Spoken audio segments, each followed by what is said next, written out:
So Charlotte Dujardin has become Britain's most decorated female Olympian after taking bronze in the dressage. And there's been more success in the swimming pool today with gold in the men's 200-metre freestyle.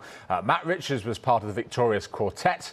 And here's how his parents and family celebrated. Nerves watching on quickly turned into absolute jubilation. And his parents are taking time to enjoy the success. Probably was more relief for me. I tend to worry more about these things and get more stressed about it than Simon does.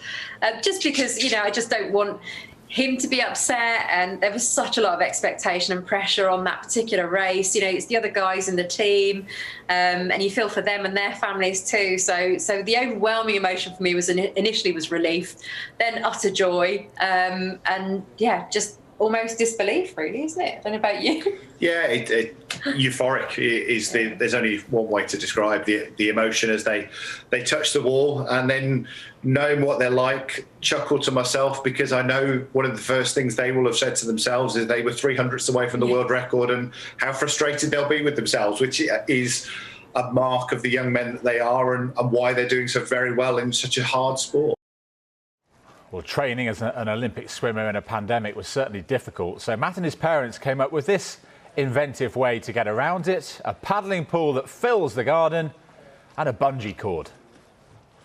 As with everything you do for your kids, it's all about supporting them and helping them. And the next thing, we've got the world's biggest paddling pool in the garden completely wrecking the lawn. It did wreck the lawn. I think I was more worried about that than Simon. I'm the gardener. Gold medal makes up for a wrecked lawn, doesn't it? Anyway, Team GB also claimed their first ever Olympic medal in the men's quadruple sculls with a silver. Pretty historic moment for us to get a medal, but it's been a long time coming, and there's been a big team behind us to get here. A lot of teammates which haven't managed to get here but have driven us to be here. Well, the conditions for the final were just really windy, and we're used to that. We train on a really windy lake most of the time back in Caversham, so that wasn't too much of an issue. And I know the heat and the humidity has been talked up quite a bit, and I think probably for you guys, when you're based up here on this top of this building, in the middle of the day it probably is pretty awful. But for us down on the lake, I think it's actually been quite nice. It's felt warm, yes, but I think we're used to that with some of the training camps we do during the year. We go to Portugal, we've been to Namibia. So I think we're sort of used to some of those hot weather conditions actually. So I don't think it affects us too much actually. I think we're well prepared. Well, there was huge disappointment for the men's sevens team. They lost 17-12 to Argentina in the bronze medal match.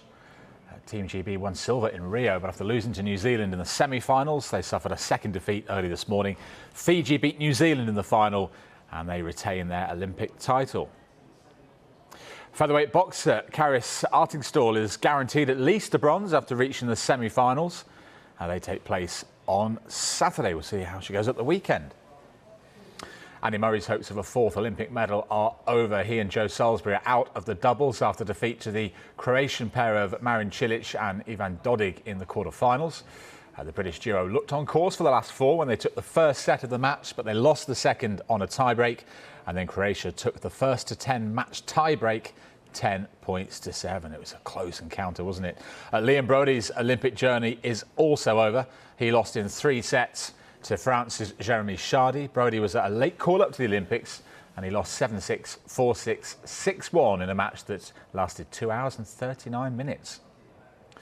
Britain's Geraint Thomas and Teo Gegenhardt finished outside the top 10 in the time trial. Slovenia's Primož Roglic won gold. Former Tour de France winner Thomas came 12th, with Gegenhardt in 29th position in the very hot and humid conditions for the riders.